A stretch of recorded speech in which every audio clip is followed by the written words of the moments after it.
Në katedralen e Shën Shtjefnit në Shkodër, aty ku 21 vite më parë shkeli Papa Gjon Pali II, është përuar shtatorja në përkujtim të martirizimit të popullit shqiptar.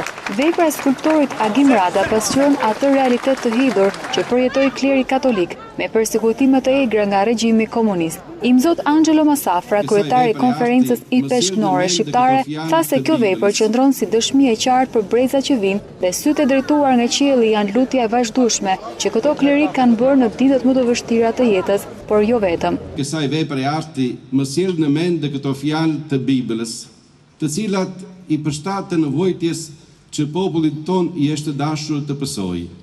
Kurrë më le të jetë kjo britëma që ngrihet nga çdo ndërgjegje për të ndalur në kokë çdo përpjekje të njeriut për ta vënë veten në vendin e hyjut. Për ministren Mirela Kumbaro, e pranishme në këtë aktivitet, ky është një moment i rëndësishëm për vendin që duhet vlerësuar në të gjitha aspektet. Dhe një ndër vujtjet më të mëdha ka qenë pikërisht ajo periudhë kur i mohuan lirinë e zgjedhjes, lirinë e besimit. Kështu që kjo shtatore është një ndër provat e këtij opinioni dhe e këtij mesazhi që unë jap në emër të qeverisë dhe sekretarit komisionit për organizimin e vizitës Papës. Më pas në mjediset e brendshme të katedrales u shfaq koncerti me materiale muzikore e poetike ku merrnin pjesë kori i teatrit, të operës dhe baletit, si dhe aktorë të teatrit kombëtar.